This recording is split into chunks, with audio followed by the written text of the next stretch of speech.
श्रोतेहो नमस्कार.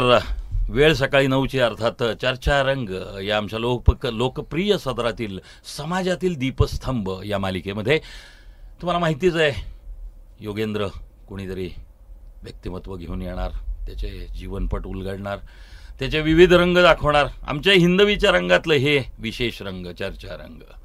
श्रोते, स्वागत करतो तुमच्या सर्वांचं आणि उत्कंठा ताणून धरणारच नेहमीप्रमाणे हा माझा फंडाच आहे. मला सुमधुर गीत तुम्हाला ऐकवायचं आहे आणि ते ऐकवल्यानंतर परिचय करून देणार एक अवलिया व्यक्तिमत्वाचं जे माझ्याबरोबर आज संवाद आला. आमंत्रित केलेली मुलाखत अपेक्षित होती, खूप आधी घडतीये. आज योग असतात प्रत्येक गोष्टींना आणि धन्यवाद देतो सगळ्यात पहिल्यांदा ज्यांनी हे सगळं घडून आणलं. ते आमचे शिंदे साहेब, माझे फिलॉसॉफर, माझे मित्र, एक चांगला लॅमेंटर की जे सध्या विद्यमान दैनिक लोकमतचे सातारा आवृत्तीचे संपादक म्हणून जबाबदारी सांभाळतात. खूप सुंदर विचारांचा माणूस, एक चांगला दर्दी माणसं पारखणारा माणूस आणि ज्ञान माहिती कला मनोरंजनाचं हे दालन सातारकर वासियांसाठी जेव्हा सज्ज झालं आणि जेव्हा ह्याचं छात्रार्पण करायचं होतं, लोकार्पण हा शब्द मी वापरत नाही कारण की हे छात्रार्पण होतं, तर ते छात्रार्पण होण्यापूर्वी मी आवर्जून काही मंडळींशी विचारविनिमय केला आणि त्यांना मी कमिटमेंट मागितली की हे सुरू करतोय, हे शिवधनुष्य पेलतोय खरं, पण या शिवधनुष्याला बळ देणारे तुम्ही आहात. त्यावेळेला त्यांनी मला पूर्णपणे 100% सांगितलं की सातपुते सर, अत्यंत सुंदर ॲक्टिव्हिटी आहे आणि तुम्हाला कसल्याही स्वरूपाची मदत लागणार असेल तर मला सांगा. मी म्हटलं मला फक्त एकच मदत पाहिजे होती की दीपस्तंभ मालिका चालवण्यासाठी, त्याचं एक वेगळेपण उठून दिसण्यासाठी मला फक्त तुमच्या कनेक्शन्सची गरज आहे. अत्यंत सत्वर दुसऱ्याच फोनमध्ये मला एक नाव त्यांनी सुचवलं, जे नाव मी आत्ता रिव्हील करणार नाही आहे कारण की मी गाणं ऐकवतोय. श्रोते, ऐकूयात सुमधुर गीत आणि नंतर सुसंवाद सुरू करूया आजच्या व्यक्तिमत्वाचा. मी योगेंद्र कुठेही जाणार नाही, आपणही ट्यून इन करून आपण ऐका.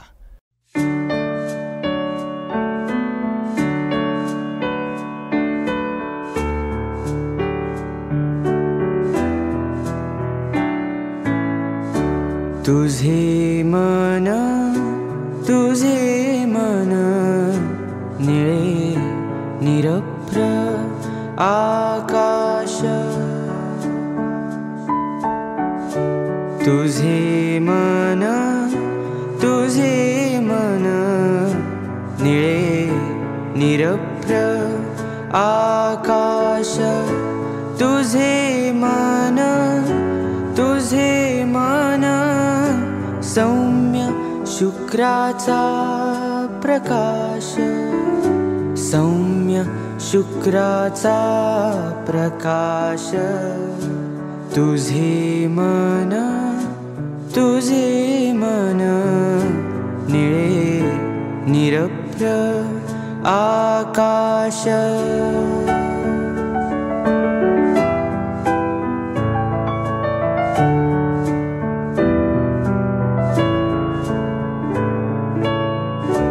तुझे मन नेणे माझ्या किती जन्मांचे संचित, तुझे मन नेणे माझ्या किती जन्मांचे संचित, कालपर्यंत राहिले कसे गडे अचुंबित, कसे गडे अचुंबित, तुझे मन निळे निरभ्र आकाश.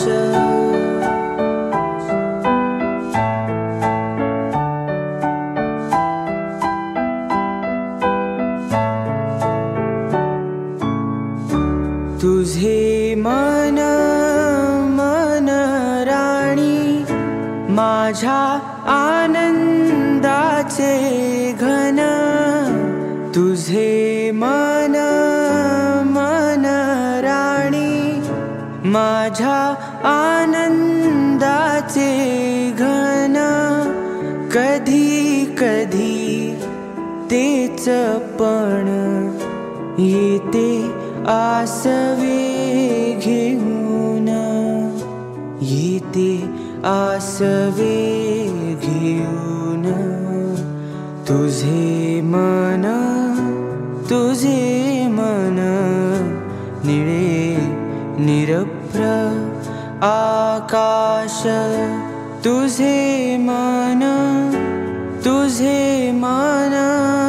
सौम्य शुक्राचा प्रकाश, सौम्य शुक्राचा प्रकाश. तुझे मन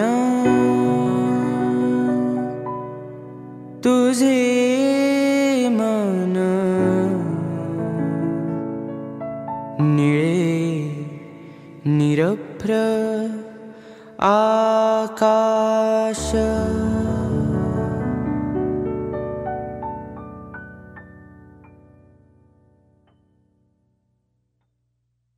या सुमधुर गीतानंतर पुन्हा एकदा मी योगेंद्र आपण सर्वांचं स्वागत करतो. आणि चर्चा रंग या आमच्या लोकप्रिय सदरामध्ये आज समाजातील दीपस्तंभ या मालिकेमध्ये मला खरोखर आनंद होतोय की जी मुलाखत बरेच दिवस लांबलेली होती, 2-3 फोनमध्ये झाले, दूरध्वनीवरनंच भेटी झाल्या, आज प्रत्यक्ष भेटीचा योग आला आणि मग कळलं की खरंच शिंदे सरांनी सांगितलेलं व्यक्तिमत्व उत्तुंग आहे, वेगळं आहे, युनिकनेस आहे, तरुण पण आहेत आणि शेकडो वेगवेगळ्या ॲक्टिव्हिटी करतायत. आज माझ्यासोबत सुसंवाद साधणारे श्रोते हो डॉक्टर आदिती काळमेघ मॅडम. नमस्कार. अनेक ठिकाणी अनेक वेगवेगळ्या व्यासपीठांवर वेगवेगळ्या क्षेत्रात कार्यरत असणारी या आमच्या आदितीताई. आणि आय वॉज स्टन टू लिसन की त्या 10वीत बोर्डात आल्यात, 12वीत बोर्डात आल्यात, त्यांच्याकडं BMSची डिग्री आहे, जबाबदाऱ्या होत्या म्हणून BMSला राहिले म्हणल्या. मग I was listening so quietly आणि आय वॉज क्वाईट इम्प्रेस. त्यानंतर परत त्यांनी MA लिटरेचर केलंय, बापरे, आणि MPhilचे वगैरे काय हे केलेत. आणि मीनवाईल शिकत असताना त्यांनी वेगवेगळ्या वृत्तपत्रांमध्ये त्यांची स्वतःचे विचार सदर, त्यांचे स्वरचित कविता वगैरे वगैरे वगैरे बराच साहित्यिक सेवा केलेली आहे साहित्याची. आणि नंतर after a long span of around 17 years after marriage she then again started to rewrite due to force of her husband. त्यांच्या मिस्टरांनी त्यांना खूप इन्सिस्ट केलं आणि मग करोना पॅन्डेमिकमध्ये त्या पुनश्च लिहायला लागल्या. आता नुकतंच 1-2 महिन्यापूर्वी त्यांच्या स्वरचित कवितांच्या पहिल्या पुस्तकाचं प्रकाशन त्यांनी आवर्जून मला निमंत्रण दिलं. मी माझ्या थोड्याशा कामाच्या व्यग्रतेमुळे जाऊ शकलो नाही, पण आय मिस दॅट इव्हेंट. खूप चांगली मंडळी तिथं व्यासपीठावर होती, सगळे मित्रच होते माझे जवळपास. Unfortunately it was not happening, but today it's the day की मी पहिल्यांदा भेटलो. हिंदवी परिवाराकडून आमच्या समस्त श्रोत्यांकडून आदित्यदांचं स्वागत आणि उत्तरोत्तर तुमचे जे काही संकल्प आहेत ते मूर्त स्वरूपात येण्यासाठी शुभेच्छा आधीच देतोय, कमिटमेंट पण मागतोय की हे व्यासपीठ आपलं आहे, इथून पुढं आमच्याबरोबर आपण इंटरॅक्ट करून आमच्या श्रोत्यांना वैचारिक श्रीमंतीचा अनुभव द्यावा ही नम्र विनंती. आता आपला जीवन प्रवास आपल्याच शब्दात. नमस्कार. सुरुवातीपासूनच लेखन वाचनाची आवड होती.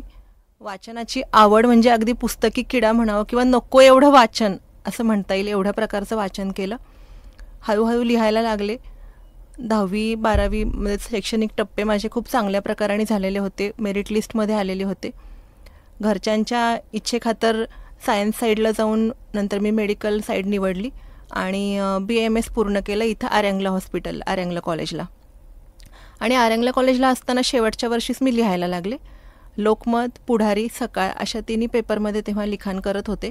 ललित लेखन, आरोग्य आणि आठवणीतल्या कविता हे माझं तेव्हा रसग्रहणाचं सदर चालू होतं. साहित्याची आवड शांत बसू देत नव्हती, त्यामुळं OPD चालू केली आणि हे सगळ्या गोष्टी लिखाण वगैरे चालू असतानाच मी एंट्रन्स दिली शिवाजी विद्यापीठाची, कारण फॅकल्टी चेंज होणार होती. एंट्रन्स दिल्यानंतर एंट्रन्स पास झाल्यानंतर MAला एक्सटर्नल ॲडमिशन घेतलं आणि डिस्टिंक्शनमध्ये MA मराठी पूर्ण केलं. स्वप्न होतं लहानपणापासून PhD करण्याचं. त्याचा उपयोग नोकरीसाठी वगैरे करायची माझी इच्छा नव्हती, पण ते स्वप्न होतं. त्यामुळे PhDसाठी प्रयत्न केला तर तेव्हा MPhilचे पेपर द्यावे लागणार होते मग ते MPhilचे पेपर्स दिले, त्यामध्ये मला एक्स्ट्रा ऑर्डिनरी क्लास आहे. आणि मिळून साऱ्याजणी ह्या स्त्रीवादी विषयाला वाहिलेलं मासिक जे आहे विद्याताई बाळ, त्याचं काम पाहत होते. आता गीताली भीम पाहतात. त्या मासिकाला 20 वर्ष पूर्ण झालेली होती. त्यामुळे मिळून साऱ्याजणी मधील कथांचा स्त्रीवादी दृष्टिकोनातून अभ्यास असा विषय घेऊन मी रेकॉर्ड टायमिंगमध्ये म्हणजे 2 वर्षामध्ये माझी PhD पूर्ण झालेली आहे. शिवाजी विद्यापीठाची मला PhD मिळालेली आहे. हळूहळू OPD चालू केलेली होतीच. देगावला माझी OPD आहे आणि वेचलेमध्ये OPD होती. सकाळ संध्याकाळ 2 वेगवेगळ्या ठिकाणी OPD, हे लिखाण. नंतर 2010मध्ये माझं लग्न झालं. त्या सगळ्या आणि लग्नानंतर वेगळ्या जबाबदाऱ्या, वेगळ्या पातळीवर स्वतःला सिद्ध करावं लागतं बाईला लग्नानंतर. त्यामुळे ह्या सगळ्या गोष्टीमध्ये लेखन बंद पडून गेलं. म्हणजे नुसतं मागे नाही पडलं, बंद पडलं. आणि जवळजवळ 17 वर्ष मी काहीही लिहिलेलं नव्हतं, नॉट अ सिंगल वर्ड. पण वाचन चालू होतं, म्हणजे तो श्वासच होता. आणि मी वाचलेलं म्हणजे मिस्टरांना आवड नव्हती तरी त्यांना समोर बसवून मी ऐकवत राहायचे आणि त्याच्यावर चर्चा घडत राहायची. त्यांना फारसं त्याची आवड नाही आहे, पण त्यांना ह्या गोष्टीची कळकळ होती की माझं लेखन मागे पडले. आणि ते मला सारखं मध्ये मध्ये म्हणत राहायचे की तू लिही, परत लिहिणं चालू कर. आणि मला असं वाटायचं की नाही, आता मी नाही लिहू शकत, संपलं ते आता सगळं, नाही मला आता सुचतच नाही काही. आणि त्यांचं म्हणणं होतं की असं नाही हरवत कुठं काही, तू सुरुवात कर, तुला आपोआप सापडेल, मार्ग सापडेल तुझा. आणि एखादं डबकं असल्यासारखं साठून राहिलेलं आहे सगळं, त्याला फक्त एक वेळ मिळू दे. पण नाही, ते माझ्याकडून होत नव्हतं, नाहीच जमत, असंच चालू होतं. आणि कोरोना आला. कोरोनामध्ये ते घरी होते, वर्क फ्रॉम होम. आणि त्यावेळेला त्यांना भरपूर वेळ मिळाला मला बंबार्डिंग करायला. आणि अक्षरशः माझ्या डोक्यावर बसून त्यांनी मला लिहायला लावलं. एक ब्लॉग चालू करून दिला आणि लिखाण चालू करायला सांगितलं. मुलगा त्यावेळेला माझा छोटा होता, नुकताच शाळेत जाऊ लागलेला होता. आणि पॅरेंटिंग आवडीचा विषय होता, त्यावर वाचन भरपूर केलेलं होतं.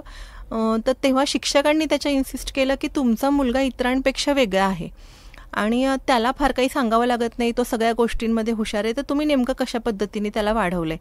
मग सुरुवात तिथूनच केली मी, शाळेमध्ये लेक्चर्स द्यायला चालू केली. मग ब्लॉगवर पण सुरुवात, पालकत्वापासूनच लिखाणाला सुरुवात केली. त्याला खूप चांगला रिस्पॉन्स मिळाला आणि हळूहळू मला सूर सापडला. आणि मग ते जेव्हा लेख चालू होते, आवडत होते लोकांना, तेव्हा आकाशवाणीच्या सचिन प्रभुणे सरांचा फोन आला की हे तुम्ही आकाशवाणीसाठी कराल का. मग ते एक वेगळं चॅलेंज होतं. मी कॉलेजला असताना आकाशवाणीसाठी केलेलं होतं काम. कॉलेज कट्टा नावाचा एक कार्यक्रम होता, त्यामध्ये आम्ही करंट विषय घेऊन त्यावरती 4 मित्र कॅन्टीनमध्ये गप्पा मारतायत, अशा पद्धतीचा तो फॉर्मॅट होता. आणि त्यासाठी मी लेखन आणि पार्टिसिपेशनही केलेलं होतं.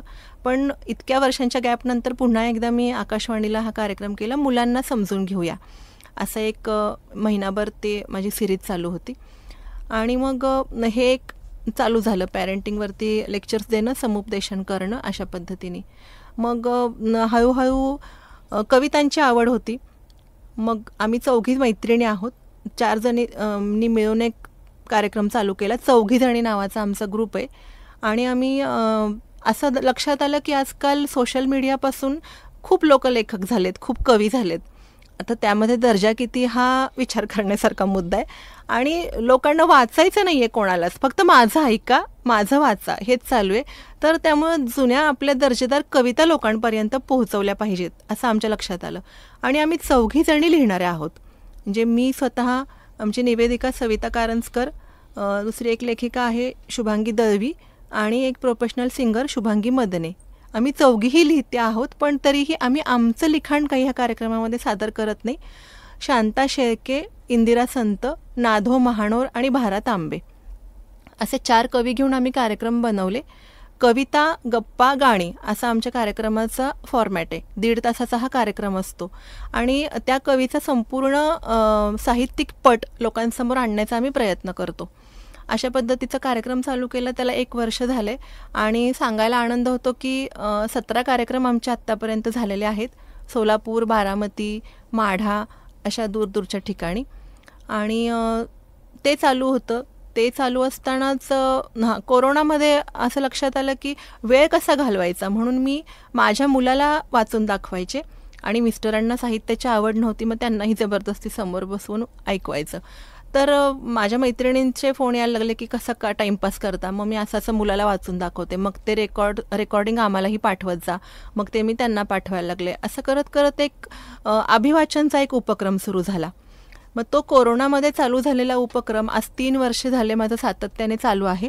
मग त्यामध्ये कंटिन्यू आम्ही वेगवेगळे पुस्तकं वाचत गेलो आणि खूप चांगला रिस्पॉन्स त्याला मिळाला. हा एक क्लोज्ड व्हॉट्सअप ग्रुप आहे आणि त्यामध्ये वेगवेगळ्या विषयांवरची पुस्तकं मी वाचते आणि रोज सकाळी एक ऑडिओ त्या ग्रुपवरती पाठवला जातो. वाचन पूर्ण झाल्यानंतर त्यावरती प्रतिक्रिया, चर्चा अशा पद्धतीने काम चालू आहे. आणि मला म्हणजे वाचन संस्कृती वाढवण्यासाठी किंवा तिची जोपासना करण्यासाठी, तिचा प्रसार करण्यासाठी मी काहीतरी माझ्या पातळीवर करू शकते याचा मला खूप आनंद आहे. आणि आजकाल असं म्हटलं जातं की मुलांना वाचनाची आवड नाही आहे किंवा वाचतच नाहीत मुलं. पण मला अभिमानाने सांगायला आवडेल की माझ्या ह्या उपक्रमामध्ये 25% मुलंच आहेत आवर्जून वाचणारे. म्हणजे जर मी एखाद्या दिवशी नाही टाकू शकले ऑडिओ तरी मला संध्याकाळी फोन येतात की मावशी का नाही टाकला, आम्ही वाट बघत होतो. त्यामुळे मुलं वाचतात, फक्त त्यांचे माध्यम बदलले. म्हणजे हातात पुस्तक घेऊन नाही वाचलं तरी ते ऑडिओ बुक्स ऐकू शकतात किंवा तुम्ही तेवढा वेळ काढा आणि तुम्ही त्यांना वाचून दाखवा. वाचनाची आवड त्यांना लावावी लागेल, अशी आपसूक नाही होणार, कारण आपल्या वेळेला एवढी व्यवधानं नव्हती. आत्ता त्यांना एंटरटेनमेंटसाठी भरपूर मार्ग उपलब्ध आहेत आणि जो सोप्पा आहे, ज्याच्यात आपल्याला त्रास पडणार नाही असाच मार्ग कुणीही निवडेल. त्याच्यामुळे सोशल मीडिया त्यांनी निवडलं, त्याच्यामध्ये काही आश्चर्य वाटण्यासारखी गोष्ट नाही आहे. पण वाचनाची सर दुसऱ्या कशाला येऊ शकत नाही. म्हणजे पुस्तकं ही खरं माणसाचं मित्र असतात आणि त्यांना म्हणजे मन मोकळं करण्यासाठी, स्वसंवादासाठी सगळ्यात महत्त्वाचं. आजकाल आपण इतके कनेक्टेड आहोत सगळ्यांशी, पण स्वतःशी कनेक्टेड नाही, ही दुर्दैवाची गोष्ट आहे. त्यामुळे स्वसंवाद साधण्यासाठी वाचन पाहिजे आणि मग ती आवड आपल्याला हळूहळू मुलांमध्ये रुजवावी लागेल. त्यासाठी पालकांनी थोडा वेळ काढणं, मुळात स्वतः वाचणं, सगळ्यात पहिल्यांदा स्वतः वाचणं हे गरजेचे. आणि एकत्र मिळून वाचणं हा खूप चांगला मार्ग आहे, मी सुचवेन. कारण त्यामध्ये आपण चर्चा करू शकतो वाचलेल्या भागावरती, किंवा एखादा नाही आवडलं तर हा मग तू त्या ठिकाणी असतंस तर काय केलं असतं, किंवा मला असं वाटतं. अशा पद्धतीने हा घरामध्ये पण एक त्यामधून संवाद होऊ शकतो. खरोखर श्रोतेहो, म्हणजे अत्यंत उत्तुंग विचारांचं, इंटलेक्च्युअल क्लासचं आणि एक मल्टी डायमेन्शनल व्यक्तिमत्व माझ्याबरोबर सुसंवाद साधतंय. खरंच श्रोतेहो, तुम्हालाही या ठिकाणी हे जाणवत असेल की ज्ञान माहिती मनोरंजनाचं हे नवीन दालन सातारकर वासियांना जेव्हा उपलब्ध करून दिलं त्यावेळेला एक प्रामाणिक संकल्प केलेला होता की चर्चा रंग हे जे सदर आहे त्याच्यामध्ये समाजातील दीपस्तंभामध्ये उत्तरोत्तर अप्रतिम अशी व्यक्तिमत्व आणि त्यांचा जीवन प्रवास आणि त्यांनी केलेलं अमिट स्वरूपाचं ठसा किंवा त्यांनी केलेली सेवा ही कुठंतरी प्रकाशात आणायची. डॉक्टर आदिती काळमेघ मॅडम आज माझ्याबरोबर आहेत. पहिल्याच प्रश्नामध्ये त्यांच्या त्या मल्टी डायमेन्शनचा मी विचार करतोय. मी स्वतःच स्तंभित आहे. मी स्वतःच विचार करतोय की एखादं व्यक्तिमत्व किती क्षेत्रामध्ये कार्य करत असतं आणि हे सगळं जमतं कसं. म्हणजे खरोखर हा प्रश्न मी त्यांना विचारणार आहे मुलाखतीच्या पुढच्या टप्प्यामध्ये की हे सगळं जोडणं हे सुद्धा एक डिफिकल्ट टास्क आहे. त्याबद्दल आपण विस्तृत चर्चा करू. म्हणजे आदितीताईंबरोबर त्यांचे मौलिक विचार मी त्यांच्याच माध्यमातून तुमच्यापर्यंत पोहोचवीन. पण या मुलाखतीच्या पुढच्या टप्प्यात जाण्यापूर्वी मी आदितीताईंना विनंती करीन की हा थोडासा पॅटर्न मी चेंज करतोय. श्रोते हो, मी कायम गीतं पेश करत असतो. तुमच्या माहितीसाठी त्यांनी बोललेलं नाही, पण मला माहिती आहे ते आत्ता गाण्याचा क्लास करून आलेत. म्हणजे कौतुक वाटतं की त्यांच्या 2 गाण्याच्या परीक्षा पण झालेल्या आहेत 5 त्या. म्हणजे त्यांना मी गीत पेश करा असं मी अजिबात सांगणार नाही. त्यांनी मला आधीच सांगितलं होतं मी गाणार बिणार नाही. पण म्हणलं स्वरचित कविता मात्र तुम्ही आमच्या श्रोत्यांपर्यंत पोहोचवा. मी आदितीताईंना विनंती करतो की त्यांनी या माध्यमाद्वारे त्यांच्या स्वरचित कविता, त्यांचं स्वतःचं एक पुस्तक 2 महिन्यापूर्वी प्रकाशित झालंय आणि त्यातल्याच काही कविता त्यांना आवडणाऱ्या आम्ही या माध्यमामधून आपल्या श्रोत्यांपर्यंत त्यांच्या आवाजात पोहोचवतोय. कवितेचं शीर्षक आहे गुलमोहर. काल सकाळी पाहिलं गुलमोहराला, काल सकाळी पाहिलं गुलमोहराला, मान उंचावून आकाशाशी गप्पा मारताना. पाहतच राहिले वेड्यासारखी, किती वेळ. हल्लं आत, जाणवलं काहीतरी. किती सहज जमलंय ना याला. आपली मुळं घट्ट मातीत रुतवायची. ऊन वारा पाऊस सगळ्यांशी छान मैत्र जुळवत. फुलायचं फळायचं अगदी वेळच्या वेळी. पक्ष्यांना कीटकांना नाचू द्यायचं अंगाखांद्यावर. पाणथस्थाला सावली द्यायची, तो जाणारच आहे नंतर पाठ फिरवून हे माहिती असून सुद्धा. वादळ येवोत कितीही, भोवंडून जरी गेलं त्यात, तुटून जरी पडलं एखादं अंग, तरी नाहीच विसरायचं कधीच स्वतःचं झाडपण. मनमुक्त वाहू द्यायची नसा नसातून जीवनेच्छा. खळखळत ठेवायचं स्वतःच्या सौंदर्याची रास्त जाणीव ठेवून. सर्वांशी ज्याच्या त्याच्या पातळीवर जाऊन छान बोलत असतानाही सतत संवादात राहायचं स्वतःशी. आणि नजरेतली जिवंत ठेवायची स्वप्न आकाशाची. असे ना काही दिवा स्वप्न, इतरांना काय देणं घेणं. तेव्हा सुरू होईल माझं खरं जगणं, जेव्हा मला जमायला लागेल असं गुलमोहर होणं. Absolutely stunning to listen to this beautiful poem from Dr. Aditi madam. खरोखर श्रोते हो, म्हणजे इतकी अर्थपूर्ण आणि अर्थगर्भित रचना. मला कधी कधी कवी लोकांचं फार कुतूहल वाटतं. मी पण साहित्यामध्ये बरेच वर्ष रंगभूमीवर काम केलं. मी अनेक गोष्टी वाचतो. आज सुद्धा मी वाचकच आहे, मी विद्यार्थीच आहे. पण मला खरंच कवींचं विशेष वाटतं. आणि कोणीतरी लिहिलेलं आहे खरंच, म्हणजे ते अगदी 100% खरं आहे की जे न देखे रवी ते देखे कवी. म्हणजे त्याला कशा सुचतात या कल्पना. खरंच म्हणजे नुसती प्रतिभा असून उपयोग नसतं, तर त्याचं एक्झिक्युशन करावं लागतं. किती सुंदर आवाजामध्ये आपल्या स्वतःचं एखादं, म्हणजे जसं त्या प्रसव वेदनानंतर एखादं मूल जन्माला येतं, अशी स्वतःची कविता जेव्हा सादर करतात ना, तेव्हा खरोखर कृतकृत्यतेची भावना आहे. आणि तुमच्या कामाला आमच्या हिंदवी परिवाराचा समस्त श्रोत्यांचा मानाचा मुजरा. खूप सुंदर असं हे काव्य ऐकल्यानंतर श्रोते हो, मुलाखत मी कंटिन्यू करतोय, कारण की मी फंडाच बदललाय. मला आणखीन कविता ऐकवायच्यात आणि मी गाणी नंतर बाजूला ठेवीन. सुरुवात गाण्यांनी केली, शेवट मी गाण्यांनी करीन. पण मला जास्त कविता तुम्हाला ऐकवायच्या आहेत आणि आदितीताई यांच्या स्वतःच्या स्वरचित कविता. आता माझा पुढचा जो प्रश्न आहे या संवादाच्या माध्यमातून, की आदितीताई आत्ता बोलता बोलता तुम्ही हे सांगितलं सगळं आणि सहज चर्चा सुरू होती, तेव्हा तुमच्या मी त्या प्रश्नाकडेच येतोय की हे सगळं जुळवताना ही जी तारेवरची कसरत तुम्ही करताय, म्हणजे इतकं मल्टी डायमेन्शनल तुमचं सगळं जीवन प्रवास आमच्या श्रोत्यांना तुम्ही सांगितलात आणि वैविध्य आहे त्याच्यामध्ये. It's a lot of varieties. If I am not wrong, you are connected with drama activity also. म्हणजे that thing has to be taken into consideration, has to be elaborated by yourself to your audience. आमच्या ऑडियन्सपर्यंत तो विषय तुम्ही स्वतःच बोला, पण त्याही पलीकडे जाऊन म्हणजे स्वतःची प्रॅक्टिस बघायची, नाट्यसंस्कृती, साहित्य सेवा, कविता आहेत, त्यानंतर आणखीन पॅरेंटिंगवरचं तुमचं स्वतःची ऑथॉरिटी, वेगवेगळ्या प्रकारचे वेगवेगळे लेख वेगवेगळ्या माध्यमातून, त्यानंतर तुम्ही तुमच्या मैत्रिणींच्या बरोबर केलेला तो कुठला तरी प्रयोगाचा विषय असेल. So multitasking. It's beautiful to be with you, sitting just besides you and having chat with you. So nice. पण आमच्या श्रोत्यांना हे सगळं करताना तुम्ही तुमचं घर पण व्यवस्थित सांभाळताय, तुमच्या चिरंजीवांचं स्वतःचं पॅरेंटिंग तुम्ही अप्रतिम करताय, त्याचे तुम्हाला अभिप्राय येत आहेत त्यांच्या गुरुजनांकडून. So how you deals this scenario, please.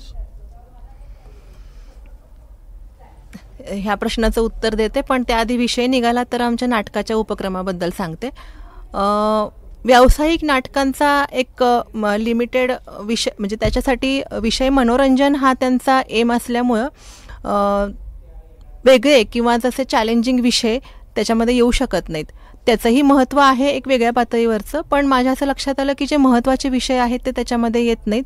तर अशी वेगळ्या पातळीवरची नाटकं मी आणि माझे मिस्टर आयोजित करतो. प्रमिती क्रिएशन असं आमच्या उपक्रमाचं नाव आहे. आणि एक मी नाटक पाहिलं होतं कुरूप नावाचं, दिशा पिंकी शेख ज्या ट्रान्सजेंडर आहेत त्यांच्या कवितांवरती हा प्रयोग होता आणि 4 मुलांनी तो केलेला होता. तो इतका अप्रतिम प्रयोग झाला की तो प्रयोग पाहायला माझे मिस्टर पहिल्यांदा आले होते. म्हणजे त्यांनी आयुष्यातलं पहिलं नाटक पाहिलं ते कुरूप पाहिलं आणि पाहिल्यानंतर ते एवढे अस्वस्थ झाले आणि एक आठवडाभर ते मला प्रश्न विचारत होते की म्हणजे त्यांना त्यामुळं ते उद्युक्त केलं विचार करायला. हे मला खूप महत्त्वाचं वाटलं. तोपर्यंत मी माझ्या पातळीवर मी जाऊन पाहत होते. म्हणजे आमच्या दोघांमध्ये ते अंडरस्टँडिंग खूप चांगलं आहे की जे तुला आवडतं ते तू कर, मला आवडतं ते मी करतो. त्यामुळे मला नाटक आवडतं, मला मराठी सिनेमे आवडतात, माझ्या मिस्टरांना हॉलिवूड आवडतं. तर मग आम्ही एकमेकांना जबरदस्तीने बरोबर घेऊन जात नाही, तुला आवडतं ते तू कर. पण जेव्हा ते पाहिलं तेव्हा ते म्हणायला लागले की नाही मी इथून पुढं येईन पाहायला. आणि मग माझ्या लक्षात आलं की ह्या माध्यमाची ताकद एवढी मोठी आहे. आणि असे जे महत्त्वाचे विषय आहेत ते पॅरेंटिंग माझा अभ्यासाचा आणि जिव्हाळ्याचा विषय असल्यामुळे असं वाटलं की हे आत्ताच्या मुलांपुढं हे विषय आले पाहिजेत, की जरी आत्ता काही लहान वयात असेल त्यांना कळणार नाही सगळं, पण ते झिरपत राहील त्यांच्यामध्ये. आणि आपल्याला जेव्हा पुढची पिढी घडवायची आहे ती आपल्याला सगळ्या पातळीवर समानतेने चालणारी पिढी घडवायची आहे. त्यामुळं उत्तम नागरिक जर भारताचा बनवायचा असेल तर आपण प्रयत्न केले पाहिजे. आणि त्यामुळं युवा वर्ग, लहान मुलं आणि ज्यांना वेगळं काहीतरी वाचायचे, पाहायचे, अशा प्रकारचा वर्ग डोळ्यासमोर ठेवून हा उपक्रम चालू केला. हळूहळू त्याला लोक जॉईन होत गेले. आज एक 50 लोकांचा आमचा व्हॉट्सअप ग्रुप आहे. आणि म्हणजे आत्तापर्यंत 9 प्रयोग आम्ही आयोजित केले. कुरूप, त्यानंतर कडेकोट कडेलोट, दास्ताने बडी बाका जो अक्षय शिंपी आणि धनश्री खांडकर करतात. त्यानंतर वाघाची गोष्ट, अंतसे तहतक, असणं नसणं, मिथ ऑफ मँडिगोज. त्यानंतर आत्ता मागच्या शुक्रवारीच आपल्याकडे झालं कुकुचकू आणि द रेप. दोन्ही फ्रँका रामे यांच्या नाटकांची भाषांतरं होती.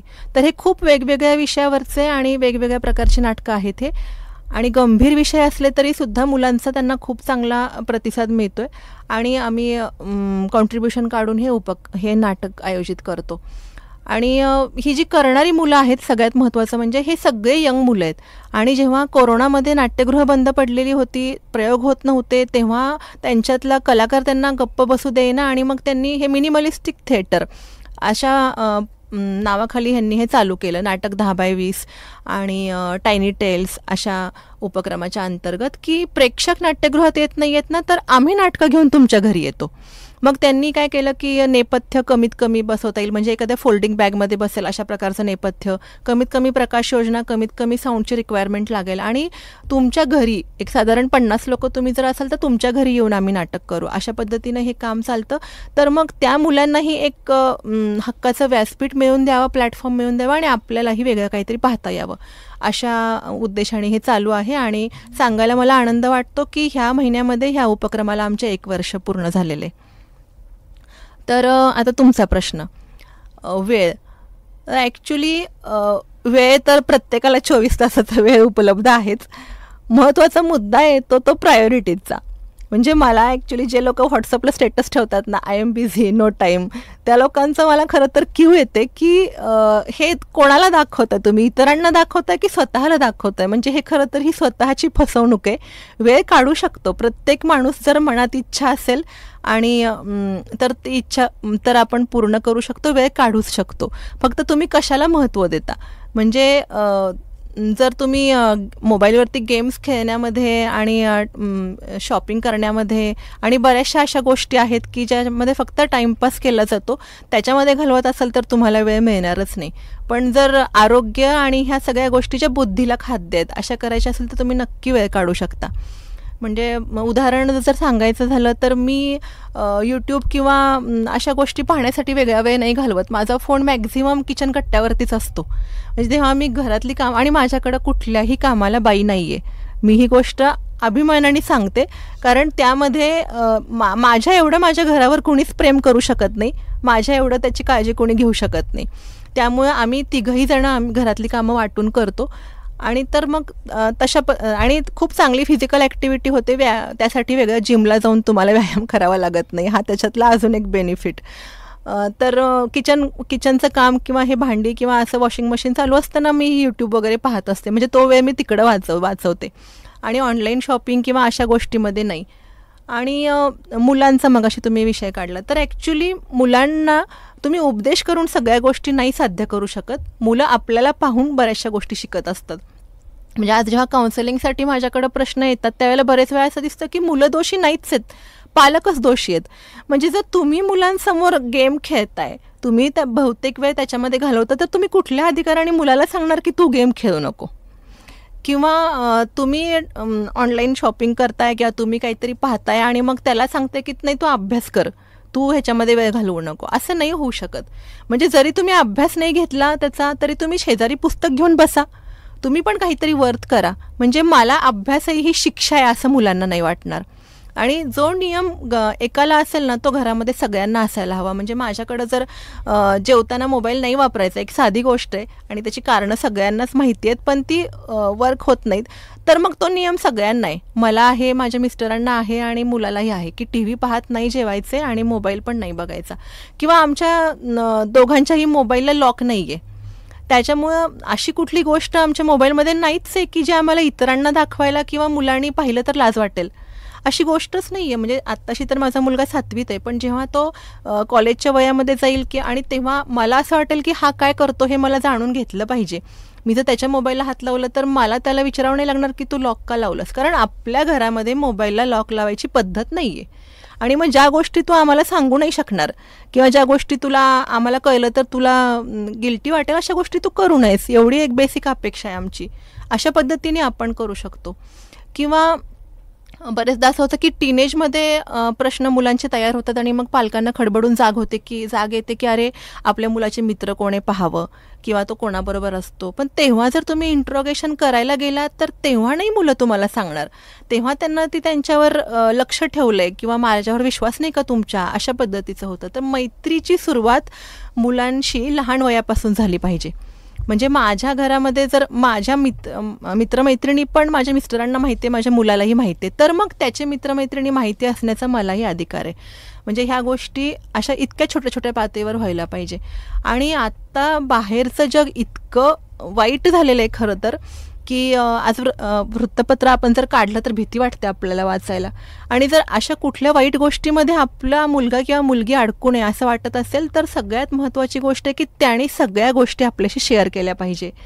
तर तो कुठल्या वाईट ह्याच्यामध्ये अडकतोय का, त्याला कोणी त्रास देतंय का, ह्या गोष्टी समजतील. बरेच वेळा हातातून वेळ गेल्यानंतर समजतं. तर असं व्हायचं नसेल तर सुसंवाद आणि मैत्रीचं नातं लहानपणापासून जोपासलं गेलं पाहिजे. आणि ह्यासाठी ह्या बेसिक छोट्या छोट्या गोष्टी केल्या पाहिजे. म्हणजे आमच्या दोघांच्या मोबाईलमध्ये गेम नाहीत, आम्ही खेळतच नाही, म्हणजे ही गोष्ट वाईट आहे म्हणून आपण करत नाही. म्हणजे तू किंवा मी असं नाही, किंवा मला माझ्या ओपीडीचा फायदा हा होतो की माझी ओपीडी घरातच आहे. मी ज्या काही गोष्टी माझ्या मुलाला सांगत असते त्या मी ओपीडीतल्या पेशंट नाही सांगत असते. त्यामुळे त्याला तू भाज्या खाल्ल्या पाहिजे, त्याच्यातून हे व्हिटॅमिन्स मिळतात, हेही त्याला असं वाटत नाही की हे माझ्यावर अत्याचार आहेत, कारण हे सगळ्यांनाच ही सांगत असते. म्हणजे हा खरंच ह्याच्यामध्ये तथ्य आहे. दुसरी गोष्ट, ह्या ज्या काही गोष्टी सांगते की मोबाईल वापरू नका, त्याने डोळे खराब होतील, अर्ध्या तासाच्या वर मोबाईल लहान मुलांना नाही दिला पाहिजे. आज माझ्या मुलाला बंधन आहे अर्ध्या तासाचं, मात्र हे स्वातंत्र्य की तो अर्धा तास तो दिवसभरात कधीही काढ. म्हणजे भले तू सकाळी उठल्या उठल्या बघ, दुपारी बघ किंवा रात्री झोपताना बघ, पहिले तुझा अभ्यास, तुझं खेळणं सगळं पूर्ण कर आणि त्यानंतर तू बघ. मग ते कधी बघायचं हा त्याचं स्वातंत्र्य आहे. आणि अशा पद्धतीचं मी पेशंट नाही सांगत असते, त्यामुळे त्याला माहिती आहे की हे वर्थ आहे, आपल्या एकट्याला नाही सांगत, आणि त्यामुळे तो आपोआपच त्या गोष्टी ऐकतो. ॲब्सोल्युटली स्टॉनिंग. खरोखर म्हणजे श्रोते, म्हणजे ही मुलाखत किंवा हा सुसंवाद आपण संध्याकाळी पण ब्रॉडकास्ट करतो, त्यामुळं आवर्जून आपल्या मैत्रमैत्रिणी, आपले स्वकीय नातेवाईक, जेव्हा जो कोणी क्लास ही मुलाखत सकाळी ऐकू शकत नसेल त्यांना आवर्जून सांगा की खूप मौलिक विचार आहेत हे आदितीताईंचे. आणि केवळ एका डॉक्टरी पेशा म्हणून मी त्यांना बोलवलेच नाही आहे मुलाखतीला. आणि I am impressed with myself की हे मी जे बऱ्याच दिवसानंतर काल त्यांना दूरध्वनीवरून संपर्क साधून विनंती केली, त्यांनी सुद्धा तेवढ्याच अगदी आनंदाने तो प्रतिसाद जो काही दिला की नाही, हे माझ्या पण डोक्यात बरेच दिवस राहिलेलं होतं जे आपल्याला पूर्ण करायची आहे टास्क. खरं ॲक्च्युली फार लॉंग बॅक, म्हणजे जेव्हा हिंदवी रेडिओचं सुरुवात होत होती त्याच वेळेला मला शिंदे सरांनी, आमच्या लोकमतचे जे सध्याचे विद्यमान संपादक म्हणून जबाबदारी ज्यांच्याकडं सातारा आवृत्तीची, त्यांनी मला आवर्जून सांगितले होते की Satpute sir, you take interview of doctor Aditi Kalmegh. She is tremendous one. आणि नंतर काळमेघ मॅडमनी योगायोगाने मला त्यांच्या त्या जे दररोज व्हॉट्सअपवर त्या श्रवणी असं जे पाठवतात पुस्तकाचं क्रमशः वाचन, आणि त्यानंतर मला एक थॉट आलेला होता आणि मी त्यांच्याशी तो पण शेअर केलेला होता की I need such a personality who will deliver in such a fashion properly, and the studio is ready and you are always welcome. But unfortunately that was not happened till today. But one thing, commitment from my side, की भले त्यांना त्यांच्या व्यग्रतेच्या त्यांच्या schedule प्रमाणे कधीही त्यांनी आवर्जून हिंदवी परिवाराच्या या हिंदवी रेडिओच्या स्टुडिओला आपलंसं करावं. त्यांचं कायमच स्वागत आहे आणि आमच्या हिंदवी परिवाराच्या त्या पार्ट अँड पार्सल झालेल्या आहेत असं मला सांगताना खूप मनोमन आनंद होतोय. सुसंवादामध्ये मी यंदाचा आजचा फंडा बदललाय. मला स्वरचित कविता ऐकायची मला स्वतःला ओढ आहे. श्रोत्यांसाठी एक स्वरचित कविता डॉक्टर आदिती काळमेघ यांची. आत्ताच मी म्हटलं की आत्ता बाहेरचं जग खूप वाईट झालेलं आहे. म्हणजे आपल्या मुलांचं फ्युचर कसं असेल ह्याची खूप भीती वाटते. इतक्या घटना घडतायत आणि आपण काहीच करू शकत नाही, हातबल वाटतं कधी कधी. तर त्या अनुषंगाची ही कविता आहे. कवितेचं शीर्षक आहे आलेख. संवेदनांचे आवेग इतक्या वेगाने वर खाली होत आहेत सध्या. ती दिगमूढ कसा मांडायचा त्यांचा आलेख. घरातून बाहेर पडलेली सगळी माणसं सुरक्षित उंबऱ्यात पाहीपर्यंतची तिच्या डोळ्यातली कातर वाटुली कोणत्या परिमाणात मोजायची. चोहोबाजूंनी कोसळणाऱ्या आम्लवर्षेत आपलं कोकरू राहावं कोरडं. चोहोबाजूंनी कोसळणाऱ्या आम्लवर्षेत आपलं कोकरू राहावं कोरडं अशी निराधार प्रार्थना करत राहणारं तिचं भाबडं वात्सल्य आलेखावं हळूवार रेषांनी की अनुल्लेखावं समजूतदार स्मित करत. बाहेरचं वादळ आपल्या घरात शिरू नये म्हणून चाललेली तिची प्राणांतिक धडपड. बाहेरचं वादळ आपल्या घरात शिरू नये म्हणून चाललेली तिची प्राणांतिक धडपड. किती मीटर सेंटीमीटरचे तुकडे कोंबून बंद कराव्या फटी. दारं खिडक्या घट्ट बंद केल्यानंतरही उरणाऱ्या अन भेसूर हसणाऱ्या. कौरवांच्या या राजकारणात पांडवांसह कृष्णही दाखवतो निराळेच रंग. कौरवांच्या या राजकारणात पांडवांसह कृष्णही दाखवतो निराळेच रंग. तेव्हा भयकंपाचे उसळणारे कल्लोळ मोजायला कोणतं एकक वापरावं. कुठं निर्भया कुठं मणिपूर घडतच राहतं सतत. त्या प्रत्येक वेळी तिच्या आत होणारे भूकंप किती रिश्टर स्केल नोंदवावे. संवेदनशील वाऱ्यांची हळवी सुखद शीतल लहर विरूनच गेलीये खाऱ्या मतलबी वाऱ्यांच्या झोंबाझोंबीत. किती मिलीमीटर भिजावं आठवांच्या पावसात म्हणजे मिळेल ताकद वाऱ्यांच्या विरुद्ध दिशेने वाहायला. नेमकं कोणतं बीज आणि ते कोणत्या वाणाचं पेरावं म्हणजे उगवून येईल पीक कोणत्याही आपत्तींना न जुमानता तरारून येणारं. नेमके कोणते संस्कार करायचे उद्याच्या पिढीवर. माझ्या मना बंद दगड की तू चाल पुढं तुला रगड्या. कोणती कविता मुरवायची त्यांच्यात. काळीच कुरतडणाऱ्या नको नको त्या विचारांच्या लाटा किती फूट उंच जात असतील. आपण बोललेलं आपल्याच माणसापर्यंत पोचतच नाही तेव्हा अंतर्मनाने फोडलेले हंबरडे किती डेसिबल असतात. डिजिटलायझेशनच्या रेट्यात जवळ येणारी यंत्र आणि दुरावत चाललेली माणसं नेमकी भूमितीच्या कोणत्या आकृतीनं दाखवायची. ताशी किती किलोमीटर वेगाने प्रवासणाऱ्या वाहनात बसावं आणि कुठल्या दिशेनं जावं म्हणजे पोचता येईल स्वप्नातील भारतात. आजचा दिवस बरा गेला म्हणून मनोमन देवाचे आभार मानताना नकळत घळघळत राहतात तिचे डोळे. अन मिटली नजर वेध घेत राहते अज्ञात भविष्याचा. तेव्हा नेमकी कोणती संज्ञा वापरावी तिच्या मनस्थितीसाठी. धन्यवाद. श्रोतो, खरोखर म्हणजे समाजातील विदीर्ण परिस्थितीवर अत्यंत राईट भाष्य करणारं हे आत्ताचं स्वरचित कवन आणि ते सुद्धा डॉक्टर आदिती काळमेघ यांच्या या एक सिद्धहस्त लेखणीतून एक अत्यंत प्रतिभावान आणि कल्पक असं व्यक्तिमत्व या सुसंवादाद्वारे या व्यासपीठावर आम्हाला उपलब्ध झालं. खरोखर आमच्यासाठी हा एक सुवर्ण क्षण आहे.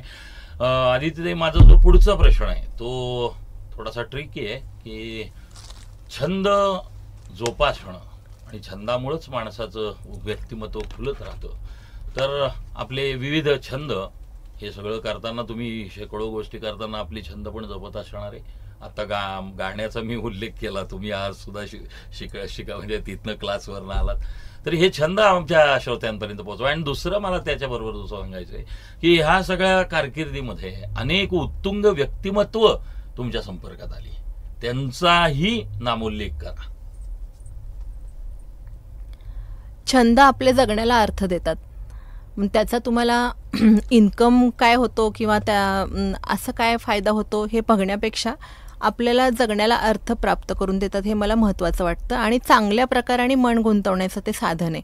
आता तुम्ही जो गाण्याचा उल्लेख केला ते 2002मध्ये मी गाण्याच्या 2 परीक्षा दिलेल्या होत्या आणि त्यानंतर बाकी सगळ्या गोष्टींसारखं तेही सुटून गेलं आयुष्याच्या प्रवासामध्ये. पण मागच्या वर्षी माझ्या मिस्टरांनी लग्नाच्या वाढदिवसाला मला एक हार्मोनियम गिफ्ट दिलं आणि ते म्हटले की नाही, ते मागं पडले तेही चालू करायचं. मग आता मी जसं जमेल तसं वेळ काढते आणि ते शिकते. म्हणजे आता त्याच्यातून मला फक्त स्वानंद एवढंच मला अभिप्रेत आहे आणि अशा चालू आहे ते एक. उत्तुंग व्यक्तिमत्व ह्या काळामध्ये खूप चांगली आली संपर्कामध्ये. म्हणजे माझ्या PhDच्या काळामध्ये विद्याताई बाळ होत्या, नंतर आता गीतालीताई चांगलं काम करतात, नंतर विश्वास पाटील भेटलेले होते एका साहित्य संमेलनामध्ये, युवा साहित्य संमेलनामध्ये मी जेव्हा एका पुस्तकावरती बोललेले होते तेव्हा, आणि भरत सासने मध्यंतरी भेटले. नंतर ह्या नाटकाच्या उपक्रमाच्या माध्यमातून तर नेहमीच वेगवेगळे लोक भेटत असतात. पण मला सगळ्यात जास्त इंटरेस्ट आहे तो सर्वसामान्य लोक, म्हणजे जे आपल्यासारखे लोक आहेत की भले त्यांनी फार मोठं काही स्थान प्राप्त केलेलं नसतं त्यांच्या आयुष्यामध्ये, फार मोठ्या कुठल्या पदावर काम करत नसतात, पण ते अर्थपूर्ण जीवन जगत असतात. अशा प्रकारचं लोक वाचण्यामध्ये, म्हणजे त्यांना समजून घेण्यामध्ये आणि त्यांच्यावर लिहिण्यामध्ये मला जास्त इंटरेस्ट आहे. आणि ते मात्र मी आवडीने काम करत असते. आणि मग त्याच्यामध्ये अगदी आमचे स्वतःचे दुधवाले काका आहेत, त्यांच्यापासून आता मी गाणं ज्यांच्याकडे शिकते त्या माझ्या गाण्याच्या काकू आहेत, शहाणे काकू म्हणून त्या आहेत, की आज 82व्या वर्षीसुद्धा त्यांना म्हणजे आयुष्यात जगण्यामध्ये रस घेऊन जगतात. त्या एकट्या राहतात तरीसुद्धा बागकाम असेल किंवा गाणं शिकवणं, अशा पद्धतीनं शिवणकाम करणं, फुलं बनवतात, त्याचे परत कापडी बाहुल्या मी त्यांच्याकडूनच बनवायला शिकले होते. असं इतक्या प्रकाराने, म्हणजे जेव्हा रिटायरमेंट झाल्यानंतर लोकांचं असं हे असतो की आता संपलं सगळं, आता काय आलेला दिवस ढकलायचा, अशा काळामध्ये त्या इतकं रस घेऊन जगतात. ती मला खूप महत्त्वाची गोष्ट वाटते आणि खूप काही शिकण्यासारखं वाटतं अशा लोकांकडून. म्हणजे मग मी त्यांच्यावरती म्हातारीनं इतुकी अशा नावाचा एक लेख लिहिलेला होता. एक आमचा मित्र आहे, एक परेश जयश्री मनोहर, त्याची आई अशीच आहे, 75 झाली आता त्यांची. पण अगदी प्रत्येकीच्या मनामध्ये जे चित्र असेल की माझी सासू अशी असावी, अशा ह्याच्यातलं ते कॅरेक्टर आहे.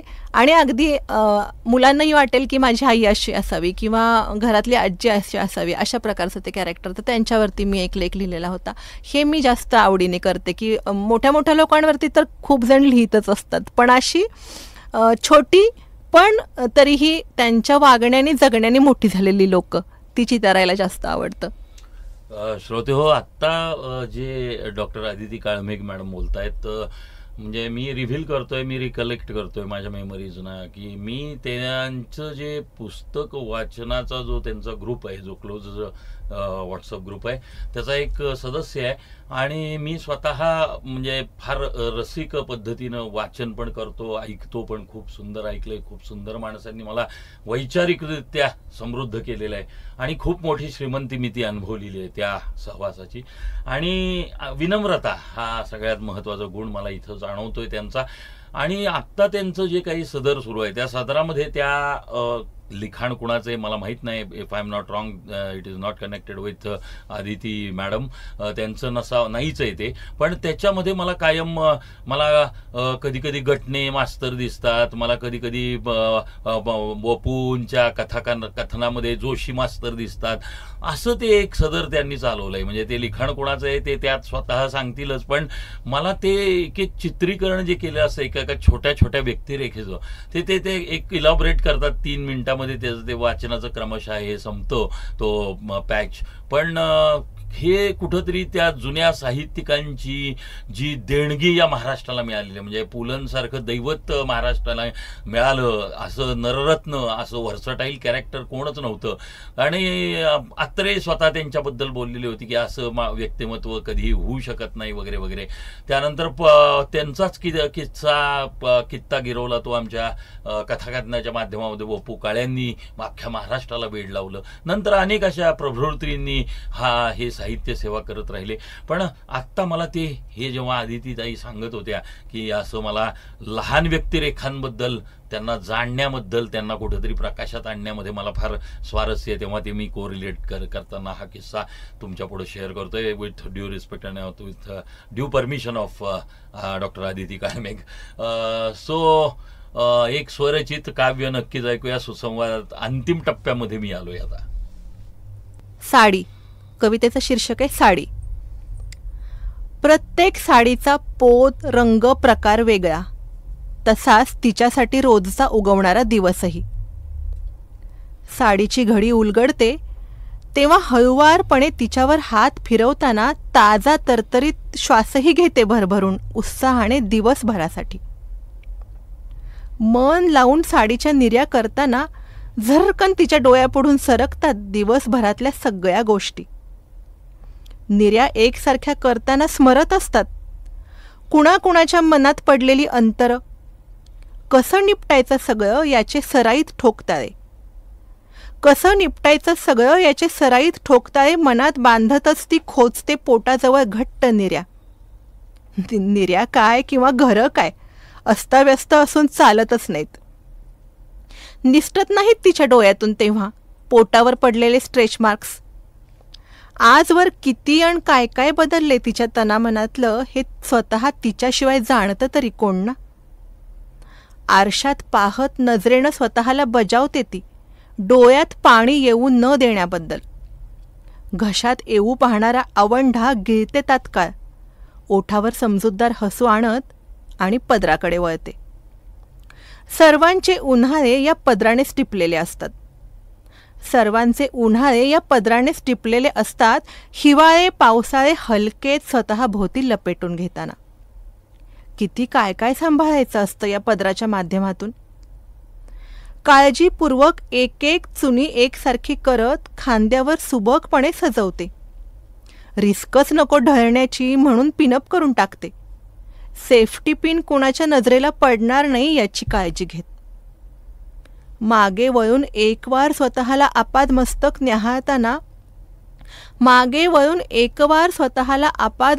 न्याहाळताना सारा जामानिमा यथास्थित झाल्याची खात्री करून घेते.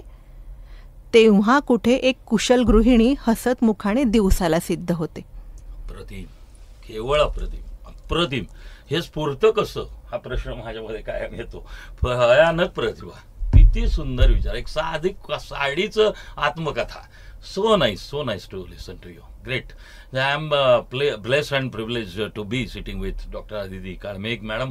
आणि मुलाखतीच्या अंतिम टप्प्यामध्ये नेहमीचा माझा फंडा, एक संदेश सगळ्यांसाठी, सगळ्या श्रोत्यांसाठी आपल्या माध्यमातून. संदेश असं म्हणजे मला एवढंच सांगायला आवडेल की आयुष्य खूप अनमोल आहे आणि अजिबात परत न येणारी गोष्ट एकच आहे, ती म्हणजे वेळ. त्यामुळं वेळ वाया घालवू नका. कुठल्या ना कुठल्या तरी अर्थपूर्ण गोष्टीमध्ये तो गुंतवला जाईल ह्याची काळजी घ्या. आणि प्रत्येक गोष्ट, छोट्यातली छोटी गोष्ट ही विचारपूर्वक करा आणि त्या केलेल्या विचाराची जबाबदारी स्वीकारायची तयारी ठेवा.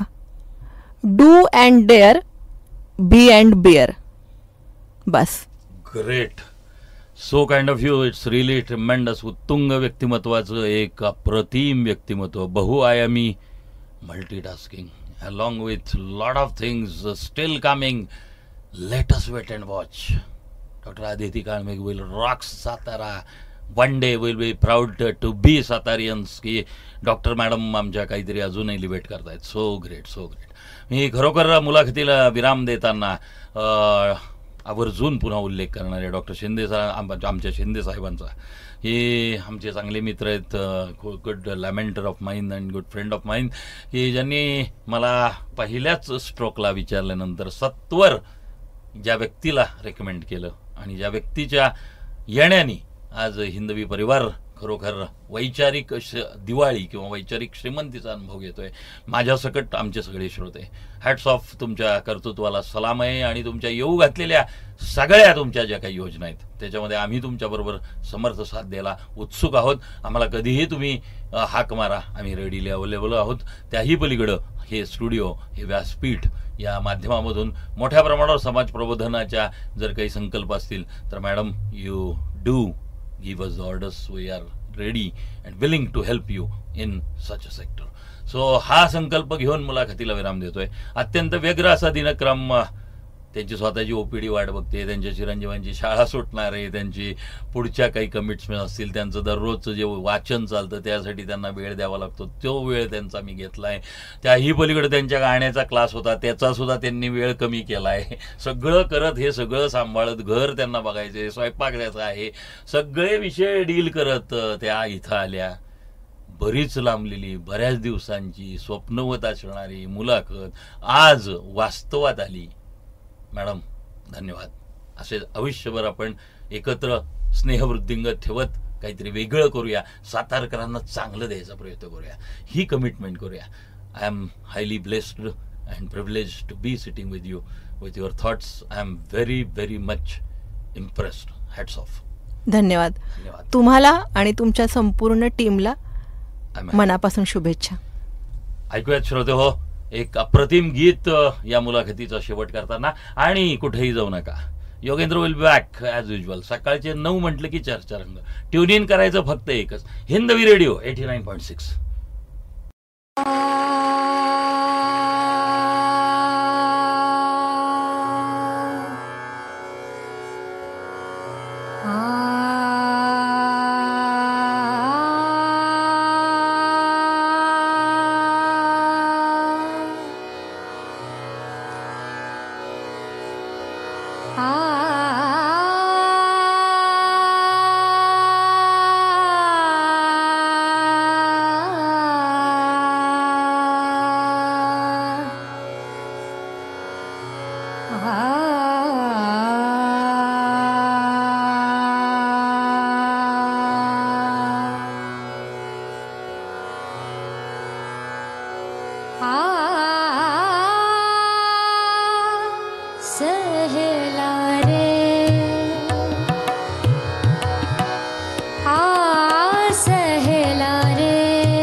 सहला रे आ मिल गाए, सहला रे आ मिल गाए, सप्त सुरन के भेद सुनाए, सहला रे आ मिल गाए, सहला रे सहला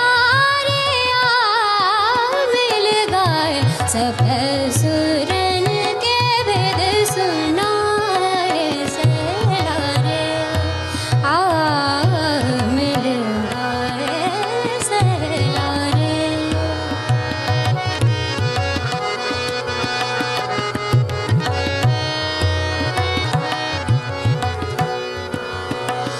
जन्म जन्म को संग ना भूले, अब के मिले सो बिछुड़ा न जाए, सहला रे आ मिल गाए, सहला रे आ मिल गाए, सहला रे